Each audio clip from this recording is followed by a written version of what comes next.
दोस्तों दरअसल मैं ये देखने की कोशिश कर रहा था कि जो प्रशांत किशोर कह रहे हैं, उसमें कितनी सच्चाई है और कितना उनका जो है वो इमेजिनेशन है। प्रशांत किशोर ने कुछ दिन पहले कहा था, कुछ दिन पहले क्या कई बार कह चुके हैं कि राहुल गांधी की जो यात्रा है वो कंप्लीटली फ्लॉप है क्योंकि वहां पर लोग कम होते हैं, झंडे ज्यादा होते हैं और उससे ज्यादा भीड़ तो उनकी नुक्कड़ सभा में होती है। अब इतनी भीड़ आप स्क्रीन पे देख लीजिए, फुल स्क्रीन पे देख लीजिए, अब इतनी भीड़, ये क्या आपको कम भीड़ नजर आ रही है? ये प्रशांत किशोर किस दुनिया में रहते हैं? ये भीड़, झंडे कम लोग झंडे ज्यादा लोग कम नजर आ रहे हैं, इसको भीड़ नहीं कहेंगे तो क्या कहेंगे? अब प्रशांत किशोर ये तो मालूम है कि बीजेपी की भाषा बोलते हैं और बीजेपी के लिए ही काम कर रहे हैं, इसमें कोई दो राय नहीं है। मुझे तो 1% भी शक नहीं है कि वो चुनाव ही इसलिए लड़ रहे हैं कि उसके बाद अगर स्थिति बनती है, कुछ सीट जीत जाते हैं, तो बीजेपी के साथ मिलकर सरकार बनाए, नीतीश कुमार को साइडलाइन करें, ये उनका मकसद है। लेकिन ये कहना कि राहुल गांधी की यात्रा बिल्कुल फ्लॉप है, उसमें लोग नहीं आ रहे हैं, हमारी नुक्कड़ सभा में ज्यादा होते हैं, तो जरा एक बार ये देख लें। अगर प्रशांत किशोर का कोई चेला ये वीडियो देख रहा हो तो ये विजुअल एक बार उन्हें दिखा देना। खैर, बात राहुल गांधी की यात्रा के आज के दिन की करते हैं। आज का दिन बड़ा इंपॉर्टेंट था। दरअसल राहुल गांधी की जो यात्रा के अब तक जो दिन गुजरे हैं, मेरे ख्याल 15 दिन हो गए, 14-15 दिन हो गए, परसों सोमवार को खत्म है। आज का दिन बहुत महत्वपूर्ण था क्योंकि आज ये जो तीन चेहरे आपकी स्क्रीन पर दिख रहे हैं, ये तीन चेहरे वो चेहरे हैं जो सिर्फ बिहार की स्थिति नहीं बदलेंगे। आने वाले वक्त में आप देखेंगे कि देश की राजनीति में यही तीन चेहरे बहुत बड़ा बदलाव लाने वाले हैं और यही तीन चेहरे ऐसे हैं जो बीजेपी को सत्ता से बाहर करेंगे। ये बात भी तय है और ये बात बीजेपी भी बहुत अच्छी तरह से जानती है। अब कुछ लोग कहेंगे कि आप स्टालिन को और ममता को भूल रहे हैं।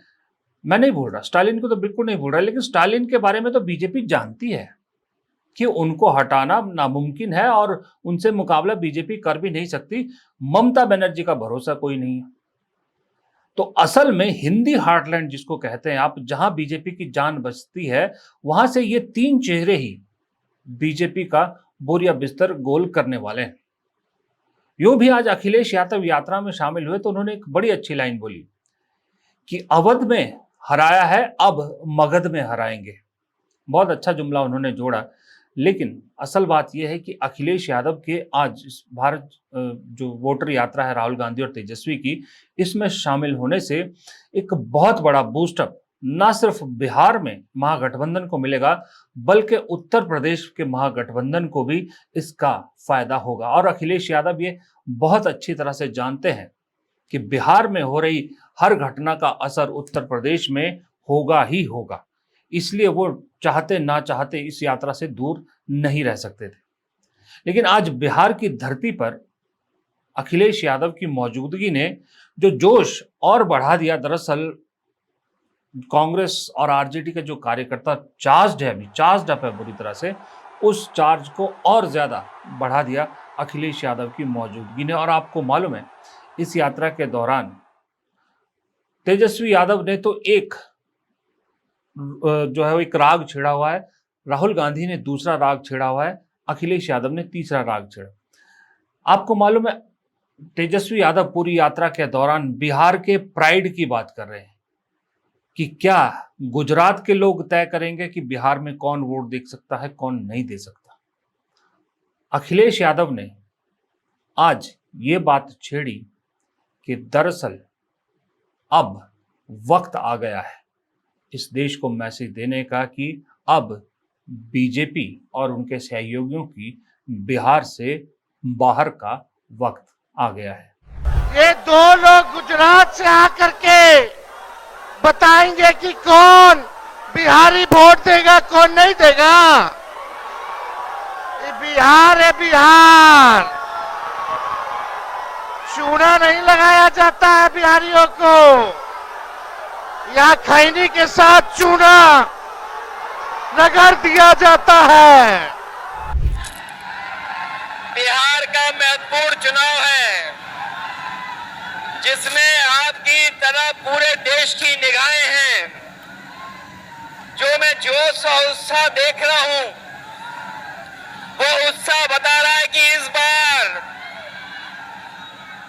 बिहार के लोग यहां से भारतीय जनता पार्टी और उनके सहयोगी दलों को बाहर करने का काम करेंगे। और जो जोश दिखाई दे रहा है वो बीजेपी की हार लिखेगा इस बार बिहार। अभी चुनाव में हम लोगों ने मिलकर के अवध में हराया था। इस बार मगध में आपकी जिम्मेदारी है भारतीय जनता पार्टी को हराने के लिए। और मैं नारा देता हूं कि अब की बार बिहार से बाहर बीजेपी जाने वाली है। देखिए, जब प्रियंका गांधी राहुल गांधी की इस यात्रा में शामिल हुई थी, उस दिन मैंने वीडियो में एक चीज कही थी, याद है आपको? मैंने कहा था कि बिहार का डीएनए थोड़ा सा अलग है। बिहार में परिवार को बहुत महत्व दिया जाता है, पारिवारिक संबंधों को बहुत महत्व दिया जाता है। इसलिए मैंने उस दिन वीडियो में गुजारिश की थी कि अगर हो सके तो तेजस्वी को भी अपनी बहनों को यात्रा में शामिल करना चाहिए। अब वो बात सुनी है, जो भी हुआ, इत्तेफाक है कि आज तेजस्वी यादव अपनी बहन रोहिणी आचार्य को भी यात्रा में लाए। अखिलेश यादव भी थे, रोहिणी भी थी, राहुल गांधी भी थे, तेजस्वी यादव भी थे। तो उस दिन जो मैसेज मैंने कहा था ना, कि जो लोग कह रहे थे, खास करके महिलाएं, कि हम राजीव गांधी के बेटा बेटी को देखने आए हैं, लालू के बेटा बेटी भी आज उसमें था, और लालू प्रसाद यादव की फैमिली के साथ वहाँ एक कनेक्शन है, आप जितना मर्जी डिनाई कर लीजिए, लेकिन जो उनका एक एमवाई फैक्टर है, मुस्लिम यादव, वो उस परिवार के साथ खड़ा है। अब ऐसे में अगर उससे बाहर जाना है तो एक पारिवारिक रिश्ता जोड़ना जरूरी है। और जब खास करके रोहिणी आचार्य, जिन्होंने अपने पिता के लिए इतना बड़ा बलिदान दिया, एक किडनी अपनी डोनेट की, वो अगर यात्रा में शामिल होती है, तेज गर्मी में पसीने से लथपथ, लेकिन अपने भाई के साथ और अपने भाई जैसे राहुल गांधी के साथ वो खड़ी है, वहां पर अखिलेश यादव के साथ खड़ी है, तो बिहार की जनता में मैसेज जो जाना था वो गया और वो जाएगा भी। लेकिन सवाल ये उठता है कि जो तेजस्वी यादव राहुल गांधी कर रहे हैं, उसके बारे में, उसको लेकर, उससे मिले अट्रैक्शन को लेकर जो अखिलेश यादव ने आज बात कही है कि अब बिहार से बाहर का वक्त आ गया है, क्या ये बात अभी लग रहा है ऐसा? क्योंकि चुनाव में अभी 2 महीने के आसपास है, या 2 महीने ये मोमेंटम बना रहेगा? मुझे ऐसा लगता है कि ये 2 महीने का मोमेंटम बना रहेगा, क्योंकि ऐसा नहीं है कि इस यात्रा तक ही राहुल गांधी को लगता है इस यात्रा से बहुत बड़ा असर हो जाएगा। वो जानते हैं कि हिंदुस्तान में लोग बहुत जल्दी चीजें भूल जाते हैं। ये यात्रा आज तो याद है लोगों को, लेकिन हफ्ते 10 दिन बाद निकल जाएगी दिमाग से। इसलिए कांग्रेस ने प्लान बनाया कि अब इस यात्रा के बाद बेरोजगारी, पलायन, महंगाई, इन सब मुद्दों को लेकर फिर से सड़कों पर उतरा जाएगा। यानी ये जो यात्रा का प्रोसेस है, ये किसी न किसी रूप में कंटिन्यूअस रहेगा। आप याद कीजिए, ये राहुल गांधी की इस यात्रा से पहले कांग्रेस ने बिहार में एक और यात्रा की थी, जिसका आजकल हम जिक्र करना भी भूल जाते हैं, जबकि शुरुआत वहीं से हुई थी। वो थी कन्हैया की यात्रा, रोजगार यात्रा, रोजगार दो पलायन रोको यात्रा। उस यात्रा से शुरुआत हुई और राहुल गांधी की यात्रा तक पहुंची। इसलिए ये कंटिन्यूअस प्रोसेस बेहद जरूरी है कांग्रेस के लिए भी, आरजेडी के लिए भी। क्योंकि देखिए, आपने अगर मैदान छोड़ा तो बीजेपी मैदान मार जाएगी। नैरेटिव बनाने में वो बहुत सक्षम है, झूठे मुद्दे उठा के उसको खींच के कुछ भी नैरेटिव बना सकती है। फिर आप उसको लकीर पीटते रहिए, उसको झूठ साबित करते रहिए, तब तक गाड़ी निकल जाती है। लोकसभा चुनाव के बाद मैंने ये देखा है कि राहुल गांधी ने ये जरूर सबक सीखा है कि बीजेपी को अपना नैरेटिव बनाने का मौका ही मत दो। आप अपना नैरेटिव बनाओ और उस नैरेटिव पे ही टिके रहो और उसको और लंबा खींचो। बीजेपी के लिए जगह ही नहीं छोड़ो। अगर संविधान खतरे में है, ये राहुल गांधी ने शुरू में बोल के छोड़ दिया होता तो बीजेपी उसका काट निकाल के कोई और नैरेटिव ले आई होती, लेकिन राहुल गांधी ने उस मुद्दे को छोड़ा नहीं। कंटिन्यूअस संविधान की किताब हाथ में लेकर लोगों के बीच बात करते रहे, इसलिए वो मुद्दा लोकसभा चुनाव में असर दिखा गया। बल्कि मैं कहूंगा कि राहुल गांधी ये जानते हैं, और राहुल गांधी ने ये कहा भी है, मुझे मालूम है कि वो थोड़ा लेट हो गए इस मुद्दे का। अगर कहीं 6 महीना पहले ये मुद्दा उठाया होता तो सवाल ही पैदा नहीं होता कि बीजेपी 240 तक भी पहुंच पाती। उतने कम समय में इतना इंपैक्ट किया कि बीजेपी 240 पे अटक गई, क्योंकि वो छोड़ा नहीं। इसलिए वो सबक वहां से राहुल गांधी ने सीखा है कि कोई भी मुद्दा उठाओ, ये छोड़ना नहीं। और ये वोट चोरी का मुद्दा तो संविधान के मुद्दे से भी बड़ा हो गया है, और इसको अब आप संविधान खतरे में है उससे जोड़ के राहुल गांधी इसको और लंबा खींचना चाहते हैं, क्योंकि ये बात सिर्फ बिहार तक नहीं है। बिहार के बाद अभी बहुत से चुनाव है, और लोकसभा तो सबसे बड़ा टारगेट है ही। मोदी जी को घेरने का इस वक्त सबसे बेहतरीन और सबसे बड़ा हथियार राहुल गांधी को मिला है, जहां वोट चोर का एक ठप्पा लगाने में कामयाब हो पा रहे हैं। अभी दिख रहा है कि वो कामयाब हो रहे हैं, क्योंकि पूरे देश में इस पर बात तो हो रही है, इसमें कोई शक नहीं। कहीं किसी के पास चले जाइए, बात तो हो रही है। लोग हमसे पूछते हैं कि आप पत्रकार हैं, आप बताइए क्या सच में वोट चोरी हो सकती है। अब हम क्या जवाब दें क्या नहीं दें वो अलग बात है, लेकिन लोग सवाल तो पूछ रहे हैं ना। लोग सवाल पूछ रहे हैं तो उसका मतलब उनके दिमाग में एक डाउट तो पैदा हो गया है, और फिर लोग डिस्कस करते हैं कि हाँ यार, वहां हैरानी हुई थी कि उसका रिजल्ट कैसे आया, ऐसे वहां हैरानी हुई थी इसका रिजल्ट कैसे आया था। यानी पूरे देश में कहीं ना कहीं ये वोट चोरी का मुद्दा घर तो कर गया है। अब इसको यहां छोड़ना नहीं है, इसको और बढ़ाना है। ये राहुल गांधी का क्लियर मैसेज है अपनी पार्टी को, तो खास करके कोशिश उनकी है कि पूरे इंडिया गठबंधन में इसका मैसेज जाए। मैं एक पत्रकार के तौर पर यह कह सकता हूं कि अगर इतना बड़ा मुद्दा है, अगर इसमें सब कुछ भुला के ममता बनर्जी कहीं शामिल हो जाती, इस बिहार में आ जाती, क्योंकि अगला नंबर उन्हीं का है, ये SIR अगली बार उन्हीं के लिए तैयार किया जा रहा है। तो अगर वो बिहार में एक बार शामिल हो जाती ना, तो कांग्रेस को शायद बंगाल में उतना फायदा नहीं होता जितना ममता बनर्जी को होता, क्योंकि एक मोमेंटम बन जाता है। यहां से ममता बनर्जी यहां से मशाल लेके अपने यहां पर फिर इसको और प्रज्वलित करती है। लेकिन उनको कई बार मुझे लगता है, कई बार क्या बहुत बार मुझे ऐसा लगता है कि उन्हें बीजेपी से ज्यादा राहुल गांधी से दूरी पसंद है।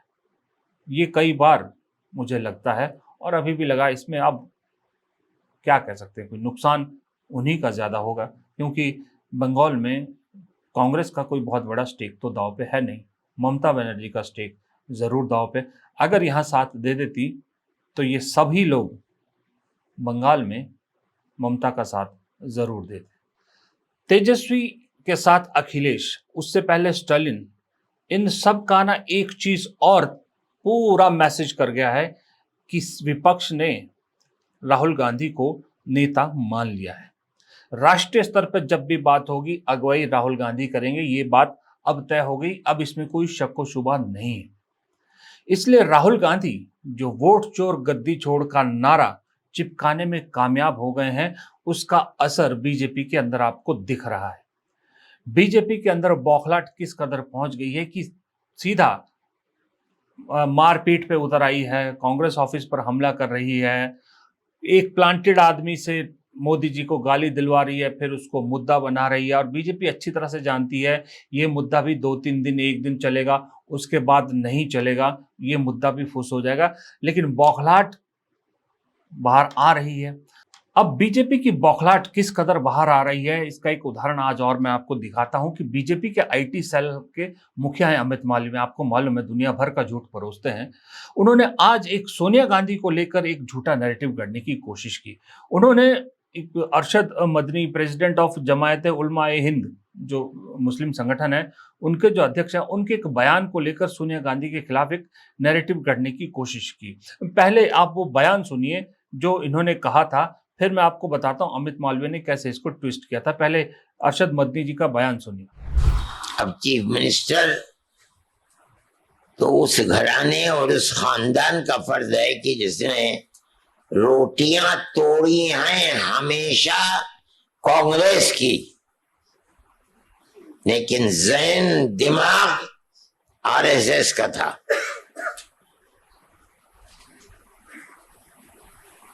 हमने कहा सोनिया जी से कि आप इसको टिकट मत दीजिए।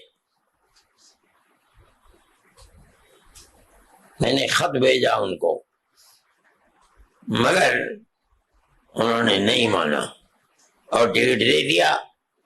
आज वही हेमंत तो है जो कांग्रेस की उस पॉलिसी और दस्तूर के खिलाफ उसने आसाम में आग लगा रखी है। सुना आपने, अरशद मदनी ने कहा कि उन्होंने सोनिया गांधी को चिट्ठी लिखी थी कि हिमंता बिस्वा शर्मा को टिकट नहीं देनी क्योंकि वो खाता कांग्रेस की था और सोच संघ की थी।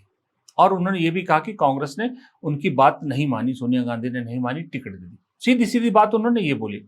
अब इसको देखिए, अमित मालवीय ने क्या ट्विस्ट दिया कि उनका बयान को कहा कि मैंने सोनिया गांधी को चिट्ठी लिखी कि हिमंता बिस्वा शर्मा को टिकट ना दे क्योंकि वो आरएसएस का है दिमागी तौर पे और वो अब असम को जो है वो आग में झोंक रहा है। इतना सा पोर्शन उसका उठाया और नीचे लिख रहे हैं, the question is do maulvis decide who gets Congress ticket, becoming increasingly clear that Congress stands on wrong side of the civilizational debate। इससे ट्विस्ट देने की कोशिश की कि कांग्रेस में टिकट मौलवी डिसाइड करते हैं और इससे साबित होता है कि कांग्रेस किसके साथ है। ये फिर हिंदू मुसलमान देने की कोशिश करी और सोशल मीडिया पर मुंह की खानी पड़ी, क्योंकि ये आदमी भूल गया कि अभी एक दिन पहले ही इनके मुखिया मोहन भागवत ने क्या कहा था कि ये मुसलमान भारत के हैं और जो ये सोचता है कि मुसलमान के बगैर भारत हो सकता है तो वो बहुत नासमझ है, वो हिंदू नहीं है। ये भागवत का बयान था, मेरा नहीं था। लोगों ने तुरंत याद दिला दिया। फिर अमित मालवीय, उसको मालूम है, फिर तो भाग जाते हैं एक बार करने को। खैर, इस तरह के झूठे नैरेटिव किसी न किसी तरह से इस यात्रा को डिफेम करने की कोशिश की जा रही।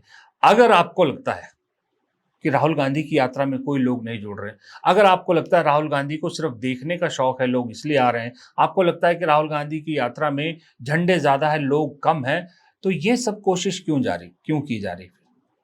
ये सब चीजों की क्या जरूरत है?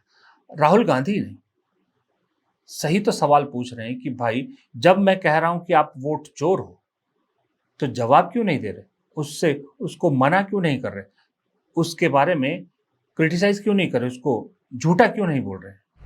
अच्छा, मैं आपसे एक बात पूछना चाहता हूं, आपका नाम क्या है? कुमार जी, अगर मैंने आपसे कहा कि आप चोर हो और अगर आपने चोरी नहीं की तो आप क्या करोगे? सबसे पहले आप कहोगे खबरदार तुम्हें मुझे चोर बुलाया, बोलोगे ना? अगर चोरी की है और मैं कहूंगा चोरी की है, बिल्कुल चुप हो जाएगा, एक शब्द नहीं बोलेगा। अगर मैं आरोप लगा रहा हूं प्रधानमंत्री पे हर रोज कि तुम वोट चोर हो, प्रधानमंत्री चुप क्यों है? प्रधानमंत्री एक शब्द क्यों नहीं बोल रहा? क्योंकि प्रधानमंत्री वोट चोर है और वो जानता है कि हमने उसको पकड़ लिया है।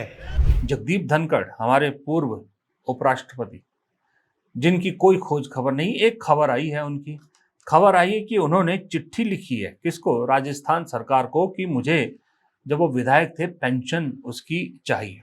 अच्छा, मजे की बात है, यहां भी याद जगदीप धनखड़ जी को कांग्रेस ही आई। उन्होंने लिखा कि वो 1993 में कांग्रेस की टिकट पर किशनगढ़ से विधायक थे, कांग्रेस की टिकट पर किशनगढ़ से विधायक है। उन्होंने नहीं कहा कि मैं विधायक, इसलिए उसकी पेंशन दी जाए, जो अब तकरीबन कहते हैं 42,000 के आसपास बनती है। तो अल्टीमेटली कांग्रेस को छोड़ के कहीं भी चले जाएं, चिड़िया कहीं भी दाना चुग ले, याद फिर भी कांग्रेस की ही आती है। जगदीप धनखड़ ने ये साबित कर दिया। फिलहाल इस वीडियो में इतना ही। उम्मीद करता हूँ आपको वीडियो पसंद आएगा। पसंद आए तो मेरे वीडियो को लाइक ज़रूर कीजिएगा, शेयर कीजिएगा और कमेंट बॉक्स में अपनी राय ज़रूर दीजिएगा। चैनल को सब्सक्राइब नहीं किया तो हाथ जोड़ के विनती है, चैनल को सब्सक्राइब ज़रूर कीजिएगा। नमस्कार।